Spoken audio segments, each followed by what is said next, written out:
अस्सलाम वालेकुम वरहमतुल्लाहि वबरकातुहू। आज हम क़यामत के ताल्लुक़ से चंद आयतों के ज़रिए से क़यामत कब आएंगी उसको समझने की कोशिश करेंगे।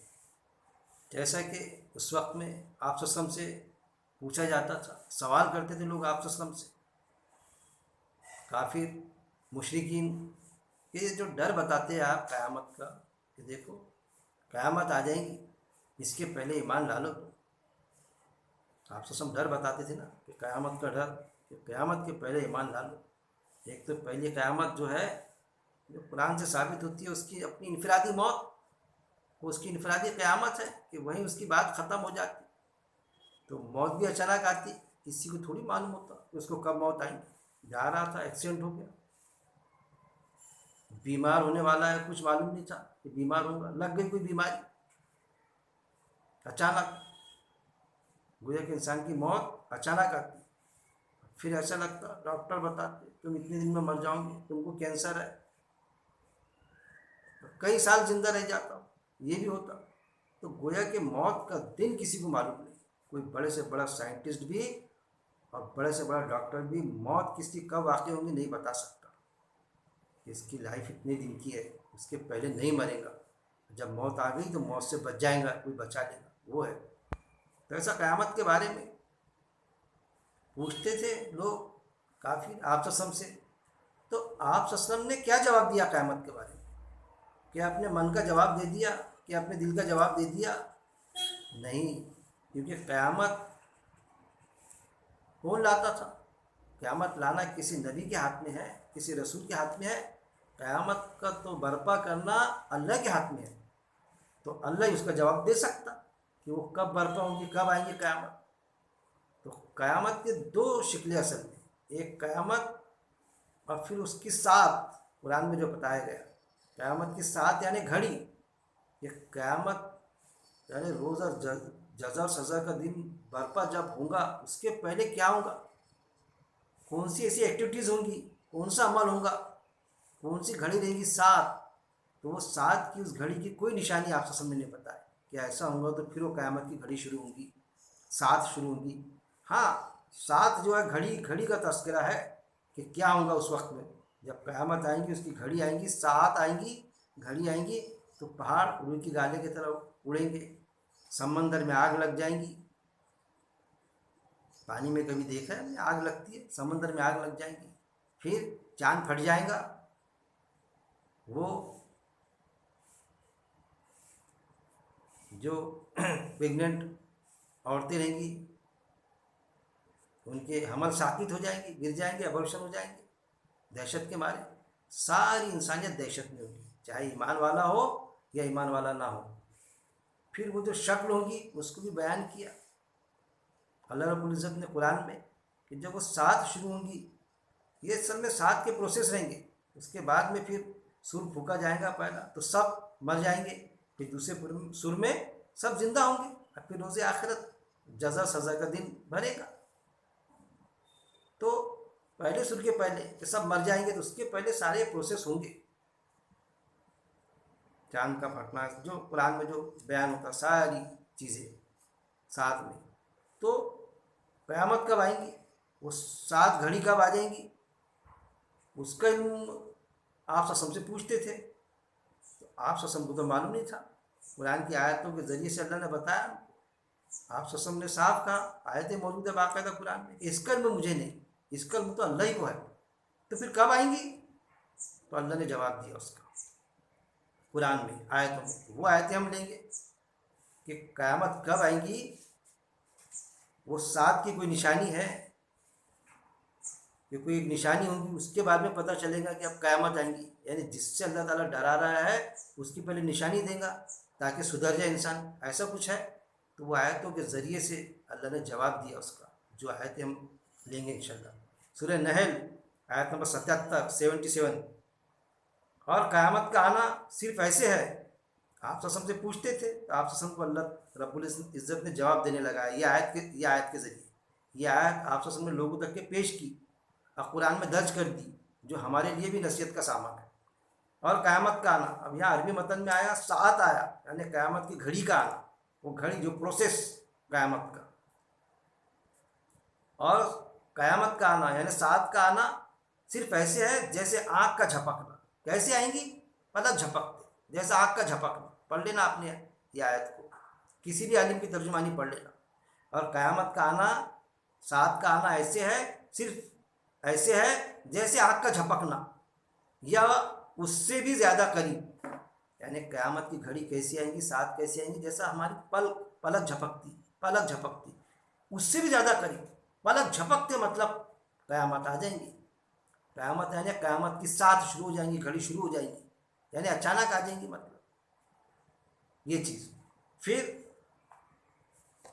सूरह जिन आयत नंबर 25 में, इसमें भी अल्लाह ने फरमा दिया जो वादा तुमसे किया जा रहा है वो करीब है या रब ने कुछ फासला रखा है, मैं नहीं बता सकता। फिर सूरह जिन में आप सब से पूछते थे अरे क़यामत कब आएंगी, तो आप सब ने क्या जवाब देने लगाया? अल्लाह रब्बुल इज़्ज़त ने जो वादा तुमसे किया जा रहा है, सूरह जिन आयत नंबर 25, जो वादा तुमसे किया जा रहा है, कौन सा वादा? क़यामत का वादा, कि क़यामत आएगी जिसमें रूह के जोड़ मिलाएंगा अल्लाह ताला, वो करीब है या रब ने कुछ फासला रखा है, मैं नहीं बता सकता। आप सब ने साफ इनकार किया कि मुझे नहीं मालूम कि क़यामत कब आएंगी, जैसा पहले आ गया, वो तो अचानक आएंगी, कब आएंगी उसका इल्म मुझे नहीं है, उसके पहले क्या होगा, क़यामत की घड़ी के पहले, साथ के पहले, वो भी मैं नहीं बता सकता। ये फिर सूरह अल-ज़ुख़रुफ़ आयत नंबर, सूरह अल-ज़ुख़रुफ़ आयत नंबर 66। तो अब क्या इनको क़यामत का तो अब क्या इनको क़यामत का इंतज़ार है कि वो इस हाल में इन पर अचानक आ पड़ेंगी? यहाँ पर भी अल्लाह ताला ने साफ फरमा दिया, इनको क़यामत का इंतज़ार है। कौन सी क़यामत का इंतज़ार है?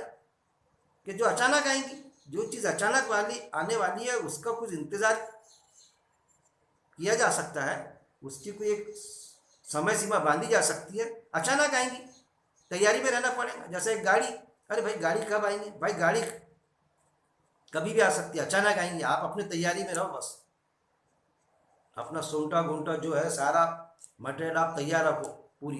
अचानक आएंगी गाड़ी और हमको बैठना पड़ेगा, फिर कुछ नहीं रुकेंगी, बस 2 सेकंड 2 मिनट रुकेंगे, 2 मिनट में गाड़ी में चढ़ना पड़ेगा, वो चीज़ है। अचानक के मैंने ये होती है। सूरह ज़ुख़रुफ़ आयत नंबर 66। तो अब क्या इनको क़यामत का इंतज़ार है कि वो इस हाल में इन पर अचानक आ पड़े? क़यामत यहाँ भी साबित हो गया कि क़यामत अचानक आएगी।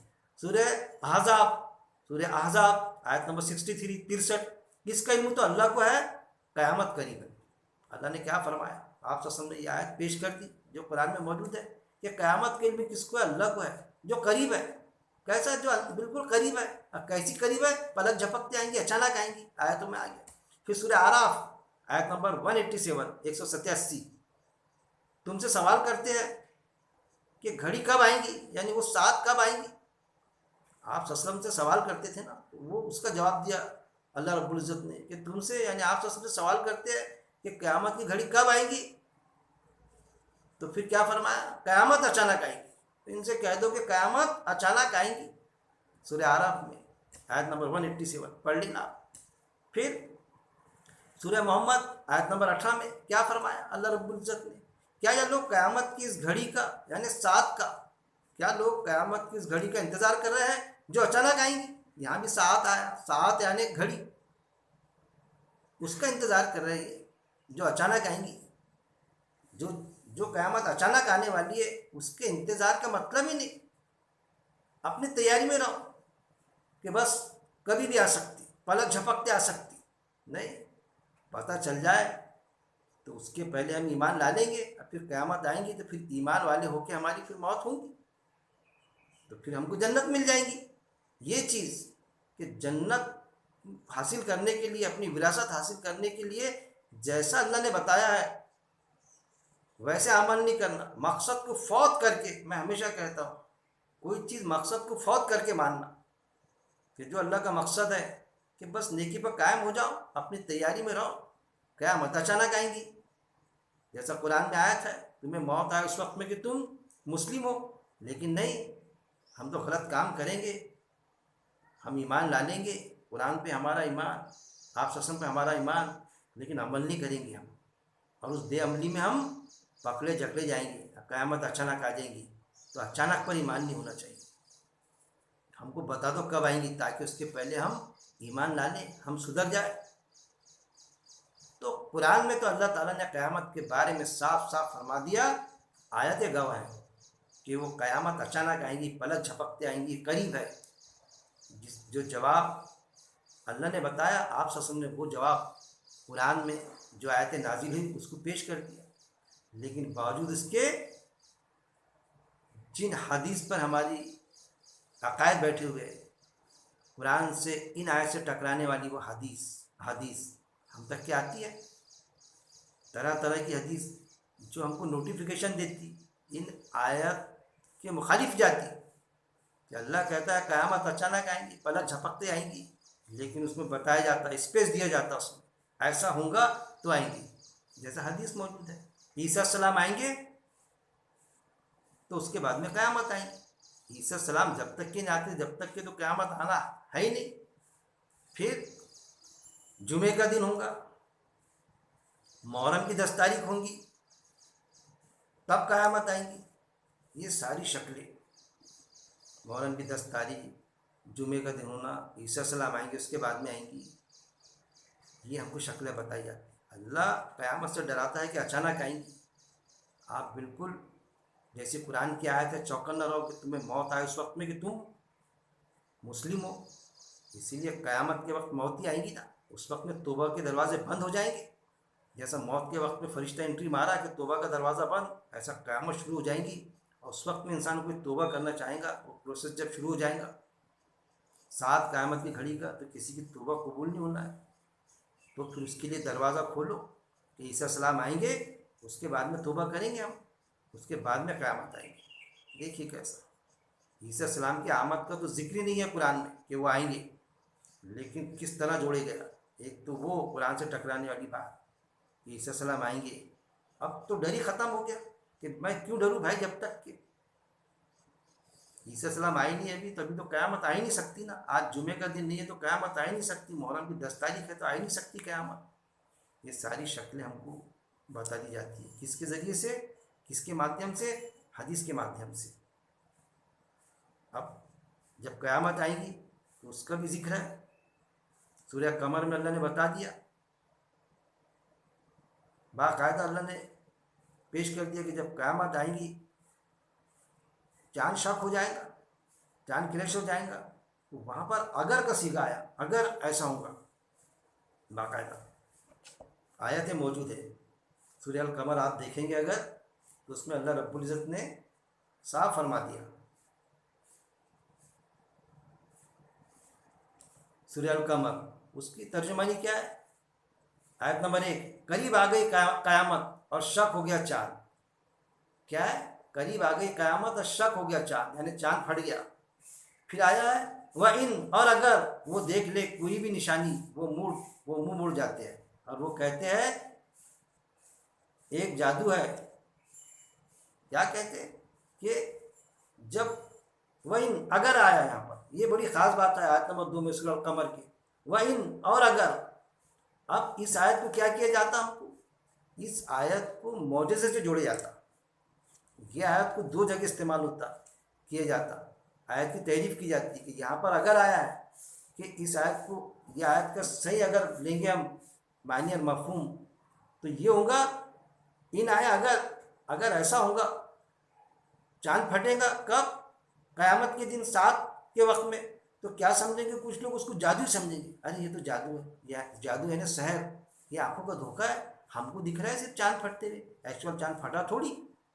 हम इस तरह मिसालन समझेंगे, उसको फ़ोन लगाने की कोशिश करेंगे। भाई अमेरिका में मेरा दोस्त है, वो अफ्रीका में मेरा भाई है, उसको फ़ोन लगा के पूछता मैं कि वहाँ भी चांद फटता हुआ दिखाई दे रहा है क्या, अरे भाई लगा फ़ोन, ये तो क़यामत है, क़यामत की साथ शुरू हो गई, नहीं ये आंखों का धोखा है मेरे।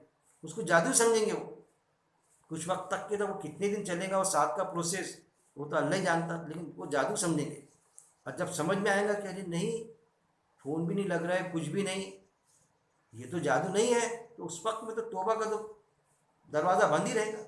यकीन भी कर रहे हैं कि अरे जादू नहीं, सचमुच में क़यामत ही है, ये तो क़यामत ही है, क्योंकि दूसरी भी निशानियाँ रहेंगी ना, क़यामत के जो निशानी नहीं बोलना चाहिए, वो प्रोसेस जो होगा वो निशान जो रहेंगे, जो घड़ेगा क़यामत साथ में, साथ यानी घड़ी में, क़यामत की घड़ी के पहले जो घड़ेगा वो तो बाकायदा उनको दिखेगा ना। तो उसको पहले जादू समझेंगे, बाद में यकीन करेंगे, यकीन करेंगे तो फिर तो तौबा का दरवाज़ा बंद ही रहेगा वो चीज़। तो वो सूरह कमर की आयत जो है उसको भी उस तरह लेते कि आप सल्लल्लाहु अलैहि वसल्लम ने चाँद को टुकड़े कर दिए थे, 2 टुकड़े कर दिए थे, फिर मिला दिए, तो मौजज़े के अंदर लेते उस आयत का इस्तेमाल करते कि मौजज़ा बताया आप सल्लल्लाहु अलैहि वसल्लम ने। जबकि सूरह अनाम आयत नंबर 35 में साफ अल्लाह ने फरमा दिया कि आप सल्लल्लाहु अलैहि वसल्लम को अल्लाह ने कोई मौजज़ा नहीं दिया, और ये कहा कि तुमको अगर मौजज़ा चाहिए तो आसमान पे सीढ़ी लगा लो या ज़मीन में सुरंग बना लो, ले आओ उनके लिए कोई मौजज़ा। क्योंकि लोग आप सल्लल्लाहु अलैहि वसल्लम से मौजज़ा तलब करते थे, तो आप सल्लल्लाहु अलैहि वसल्लम के वक्त से मौजज़े का दरवाज़ा बंद, आप सल्लल्लाहु अलैहि वसल्लम को कोई मौजज़ा नहीं, कुरानी मौजज़ा। फिर नबूवत का दरवाज़ा बंद। ये हमेशा मेरे दुरुस्त में आधे आधे पौन पौन घंटे का मैंने बतला दिया। तो ये शायद सारी शक्लें कि सूरह कमर की आयत को एक तो वहाँ यूज़ करना मौजज़े के लिए, यूज़ करना मतलब उसका मिसयूज़ करना, गलत समझना। दूसरा ये समझना कि यहाँ पर कि क़यामत अचानक आएंगी, तो फिर ये अचानक का क्या होगा। फिर अल्लाह तो फरमा रहा है कि क़यामत अचानक आएंगी, तो वहाँ से निकल के भागना, अचानक नहीं। यानी उस आयत में अगर आया है तो अगर को छोड़ देना कि जब अगर ऐसा होगा, यानी जब क़यामत का मंजर बयान किया अल्लाह ताला ने उसमें सूरह कमर में कि अगर ऐसा जब देखेंगे, वो जब क़यामत आएंगी अगर ऐसा देखेंगे तो उस वक्त में क्या समझेंगे, उसको जादू समझेंगे। वो चीज़ अल्लाह ने बयान किया। अब हदीसें मिलती आयतों के ख़िलाफ़ में जो हमारे अकायद का जुज़ बनी हुई है। एक तरफ कुरान की आयत है, दूसरी तरफ वो हदीसें हैं कि जो ऐसी शक्ल बनाती कि जैसा कुरान के ज़रिए से बताया जाता है कि याजूज माजूज आएंगे, उसके बाद में क़यामत आएंगी, वो भी हमको बताया जाता है। भाई वो भी बड़ी समझने की बात है कि अचानक की शक्ल जो कुरान से वाज़े तौर पर है उसको ख़त्म करने के लिए निशानियाँ बताई जाती हैं। एक वो सूरह कमर की निशानी कि आप सल्लल्लाहु अलैहि वसल्लम ने चाँद को शक कर दिए थे, टुकड़े कर दिए थे। अरे भाई टुकड़े कर दिए थे, जब क़यामत की निशानी बताई जा रही थी, तो क़यामत शुरू हो जाना था, वहाँ से साथ शुरू हो जाना था, क़यामत चालू हो जाना था। तो क़यामत का इल्म तो आप सल्लल्लाहु अलैहि वसल्लम को भी नहीं था, पहले के नबियों को भी नहीं था। हर वक्त अल्लाह ने क़यामत से डराया, हर नबी को, आप सल्लल्लाहु अलैहि वसल्लम को भी डराया, और जितनी भी उम्मत मुस्लिमा थी जो ईमान लाते थे उनको भी डराया, जो ईमान नहीं लाते थे उनको भी डराया, लेकिन उन्होंने मानने से इनकार किया। हमने भी उस शक्लों को माना तो सही, लेकिन मकसद को फौत किया तो क्या किया, इनकार ही किया। मकसद को फौत करके कोई चीज़ को मानना गोया कि इनकार ही है ना। कि अल्लाह कहता है क़यामत अचानक आएंगी, लेकिन नहीं अल्लाह, क़यामत अचानक नहीं आएंगी, ईसा सलाम आएंगे उसके बाद में आएंगी, जुमे के दिन आएंगी, 10 तारीख को आएंगी। याजूज माजूज जब आएंगे, जब आएंगी, ये भी है कुरान से साबित करने की कोशिश करना। तो याजूज माजूज का जिक्र जो कुरान में बताया गया है, कहाँ बताया गया, उस जगह बताया गया सूरह अल कहफ आयत नंबर 93 से 96 आपने पढ़ लेना, 93 से 93 से 96। जुल्करनैन का वाक़या, एक कौम के पास में गए, उन्होंने बताया उस कौम ने क्या असल में किस लिए गए थे, वो इकामत दीन के लिए, अपनी हुकूमत कायम करने के लिए नहीं, कि वो कौम अल्लाह के कायदे के मुताबिक ज़िंदगी बसर कर ले। उस पर भी तफसीली दर्स है मेरा, कि वो खुद को मनवाने या खुद अपनी ज़मीन पर हुकूमत कायम करने के लिए गए थे। तो उन्होंने अपनी तकलीफ़ बताई कि भाई हमको ये तकलीफ़ है कि उधर से एक साइड से कोई एक कौम आती है, हम पर बहुत जुल्म करके चले जाते, लूट मार जो भी करते होंगे, जुल्म उन पर मजालिम ढा के चले जाते और आते वो, और हम उनको कुछ रोक नहीं पाते। तो उन्होंने क्या किया कि तांबे को पिघला कर और लोहे को पिघला कर के एक दीवार बना दी वहाँ पर बीच में, जिस साइड से आते थे, और इतनी ऊंची दीवार बना दी, 2 पहाड़ों के 2 बीच में तांबा पिघला के। और आयत में मौजूद है बाकायदा कि ये दीवार क़यामत तक कायम रहेंगी, कोई इसको कुछ नहीं कर सकेगा, ये क़यामत के दिन बुकनी हो जाएगी। वो कहा उन्होंने, क्यों बुकनी होंगी, कि जब क़यामत के दिन तो पहाड़ चूरा चूरा हो जाएंगे, रेजा रेजा। तो पहाड़ जब चूरा चूरा हो जाएंगे, इतने हैवी पहाड़, वो क्या दीवार क्या बाकी रहेगी क्या। इसलिए कहा उन्होंने आयत में, उन्होंने क्या कहा, अल्लाह ने बताया, कुरान में आयत मौजूद है कि क़यामत के दिन ये दीवार बुकनी होगी। फिर वो कौम जो दीवार बनाती है, अब वो कौम उधर से याजूज माजूज की ज़ाहिर है उन पर जुल्म ढाने आई नहीं, वहाँ से चले गए वो। अब वो वहीं पर ही मर खप गए याजूज माजूज। कोई जानवर दूसरे, कोई जानवर कोई दूसरी मखलूक थी, ऐसी नहीं, इंसानों में से थे वो। इंसान थे, जो भी इंसान है, कितना भी ताकतवर हो, कितना भी जालिम रहो, कितना भी नेक रहे, तो जाहिर है जो जो मर रहे हैं तो क़यामत के दिन सब कब्रों से उठेंगे, जिस्म और रूह के जोड़ मिल जाएंगे। तो वो उस दीवार के पीछे उन्होंने ज़िंदगी बसर की, याजूज माजूज ने। अब जब वो दीवार बुकनी हो जाएंगी तो वो उधर से निकलेंगे। सीधी सीधी बात है, कब्रों में से जहाँ वो मरे वहाँ से निकलेंगे वो। सूर्य अंबिया आयत नंबर 95 में अल्लाह ने बता दिया, और लाजिम बस्ती वालों पर हिलाक कर दिया हमने, जिसे कि बेशक वो नहीं लौटेंगे। क्या फरमाया कि जिस बस्ती वालों को हमने हिलाक कर दिया, जो ईमान की बात, मौत नहीं मरे, मर गए वो वैसे, तो वो बेशक वो नहीं लौटेंगे, वो दोबारा लौटने वाले नहीं। लेकिन कब लौटेंगे, कब जिस्म और रूह के जोड़ मिलेंगे? क़यामत के दिन। क़यामत के दिन तो सब लौटेंगे, ईमान वालों के भी जिस्म और रूह के जोड़ मिलेंगे, जिसको शैतान इब्लिस ने भी कबूल किया कि जिस्म और रूह के जोड़ क़यामत के दिन अल्लाह ताला मिलाएगा। लेकिन वहाँ भी हदीस के ज़रिए से ऐसी ऐसी हदीसें लाई जाती है कि जो कुरान की आयत से टकराती, कि जिसको तस्लीम शैतान इब्लिस ने कर लिया कि जिस्म और रूह के जोड़ क़यामत के दिन मिलेंगे। अल्लाह ताला जब तक के उस वक्त तक के मुझे इंसानों को बहकाने की मोहलत दे, और अल्लाह ने उसको मोहलत दे दी। लेकिन हम है, हदीस मौजूद है, कब्र में दफन करे तो 40 कदम बाद जिस्म और रूह के जोड़ मिलेंगे, और मन दिनों और मन रब्बों का सवालात होंगे, मतलब डबल पेपर। वहाँ भी गड़बड़, कुरान से टकराने वाली चीज़ें। तो ये जो याजूज माजूज का बताया जाता, तो वो जब दीवार बुकनी होंगी तो जिस्म रूह के जोड़ उनके भी मिलेंगे, तो क़यामत के दिन वो आएंगे वहाँ पर। जिस बुलंदी की तरफ थे, दीवार बीच में थी, जो बुकनी होंगी, तो उस बुलंदी से वहाँ भी निकल के आएंगे, बुलंदी से हिसाब किताब देने के लिए। कुछ जुल्म ढाने आएंगे, जुल्म करने आएंगे, या क़यामत के पहले, 7 की घड़ी के पहले अल्लाह जिस्म रूह के जोड़ मिला देगा उनका, ये अभी तक के जिंदे होंगे उधर। जैसा बताया जाता हमको वाक़या, दीवार बनी है, उसको चाट रहा है, इंशाल्लाह नहीं कहा तो फिर दीवार पूरी बन जा रही है। ये जो ख्याली पुलाव बनाए जाते याजूज माजूज, उनका नाम मत लो, वरना वो आ जाएंगे दीवार को चाट करने, यानी क़यामत के घड़ी के पहले वो आएंगे, इंसानों को खाएंगे, जुल्म करेंगे। इस तरह से हमको बताया जाता। अरे भाई, वो जब क़यामत की 7 होंगी घड़ी, सारे लोग कब्रों से पहला सर फूका जाएगा, सब यकबैक मर जाएंगे जो मौजूदा होंगे। और जो पहले मर गए थे आदम अस्सलाम से लेके क़यामत के घड़ी के पहले से, याजूज माजूज भी मर गए, खप गए वहाँ पर, तो वो भी उठेंगे वहाँ से, सारे के सारे उठेंगे, याजूज माजूज भी उठेंगे, उठकर आएंगे हिसाब किताब देने उनके जुल्मों का, कि इंसानियत पर तुमने जुल्म क्यों ढाया था। वो चीज़ें हैं दरअसल। तो इन चीज़ों को हमको समझना पड़ेगा। ऐसी ऐसी हदीसें हम तक के पेश होती है जो कुरान की आयत से टकराती है, जो कुरान की आयत से टकरा के हम कुरान की आयत को नज़रअंदाज करते हैं, और उस हदीस पर हमारा अकीदा बना हुआ। और उस हदीस से क्या होती, बिगाड़ी की सूरतें आती। ईसा सलाम आएंगे, उसके बाद में क़यामत आएंगी। अब क़यामत अचानक आएंगी, क़यामत का डर अल्लाह बताता है, मकसद से फ़ौक, क़यामत के डर से महरूम हो जाओ, कोई डरने की ज़रूरत नहीं। अगर ईमान, इसीलिए ऐसे लोगों का क्या होगा जिनका ईमान है ना, ईसा सलाम आएंगे, उसके बाद में क़यामत आएंगी, तो एक्चुअल ईसा सलाम आने तो वाले है ही नहीं। लेकिन जब क़यामत आ जाएंगी ना, चांद शक भी हो जाएगा, तो उनको यकीन नहीं आएगा, अरे भाई ये चांद शक हो गया, अरे नहीं हो, ईसा सलाम थोड़ी आए भी, क्योंकि उन्होंने अकीदा बनाया ना उस पर। ईसा सलाम कहाँ है भी, ईसा सलाम आएंगे, उसके बाद में क़यामत आएंगी। ये अपने नज़रों का धोखा है। ये जो चांद हमको दिख रहा है ना कि फट गया है, फटा नहीं, उस पर भी यकीन नहीं करेंगे ये चीज़।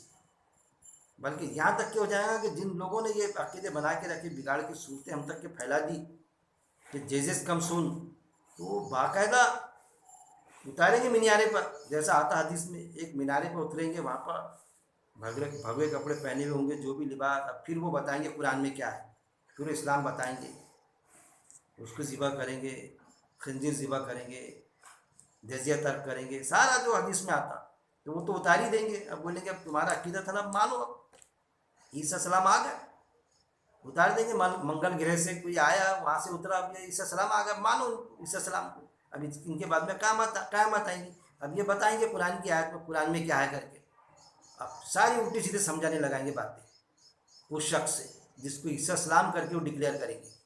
ऐसा भी अंदेशा होता है कभी कभी, ऐसा ना हो जाए, उस वक्त में उनके होश ठिकाने आएंगे कि अरे ये तो कुरान से हटके बता रहे हैं, अरे ये ईसा सलाम थोड़ी है, ये दूसरा शख्स है, ये तो आयत कुछ और बोलती, अरे आयत के खिलाफ हमको करने लगा रहा है। अरे भाई आ गए नहीं ईसा सलाम, तूने बोली था, मानो ईसा सलाम कुरान में की बात बता रहा है, शायद ऐसी नहीं ऐसी थी, इसको तुमने गलत समझा था, ऐसा समझो उसको, मानो उसको, कुछ भी समझाएंगा उल्टी सीधे।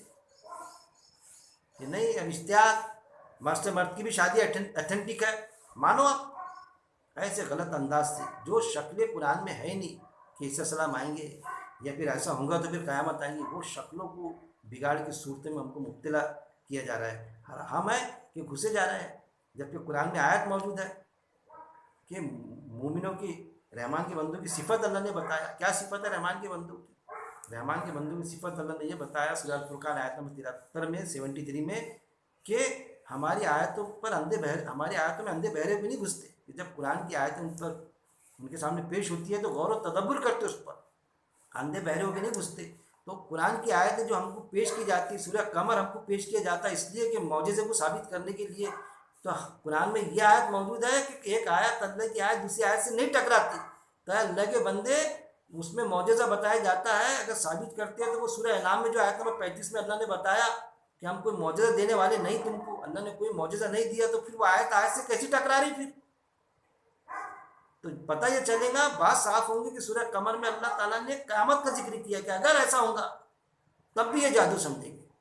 उस आयत को उस अंदाज से समझना चाहिए। ये है, मैं बताता कि हमारा मकसद दर्स कुरान का मकसद जो है, जो मैं दर्स देता हूँ, उसका मकसद अरबी समझाना नहीं है कि अरबी ज़बान समझा देना, किसी को अरबी सिखा देना, वो मकसद नहीं है। कुरान की आयत की स्पिरिट को समझना वो मकसद है।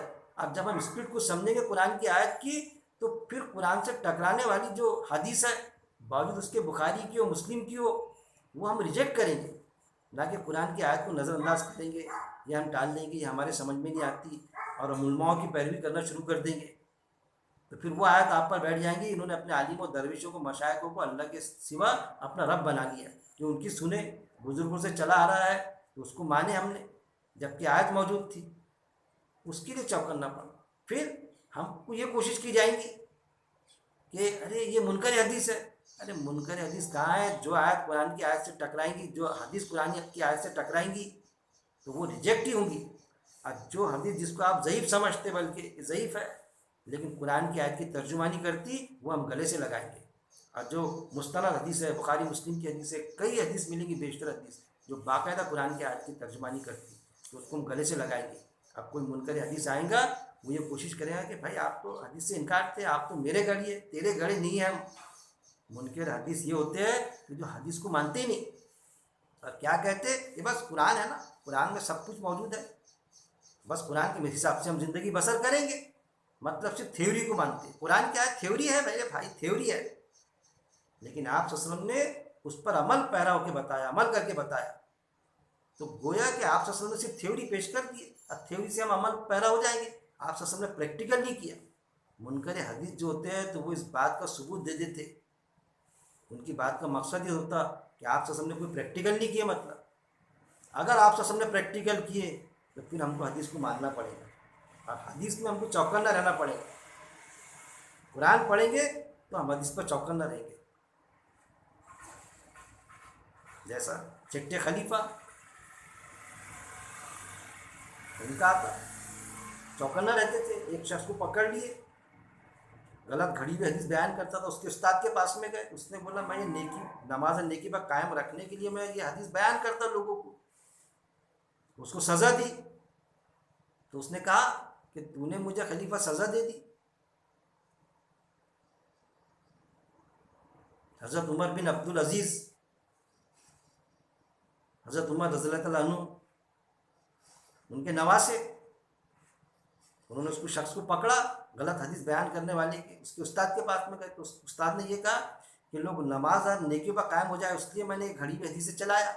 तो उसको सज़ा दी। तो उसने कहा कि मैंने तो 4000 हदीसें माशरे में डाल दिया, तो उसका क्या, एक हदीस की तो तूने पकड़ के सज़ा दे दी। तो क्या फरमाया उन्होंने कि जो कुरान को पढ़ेगा, कुरान पर गौर तदब्बुर करेगा, उस पर पढ़ेगा, तो वो तेरी इस घड़ी में हदीस से बच जाएगा, हिफाजत में रह जाएगा।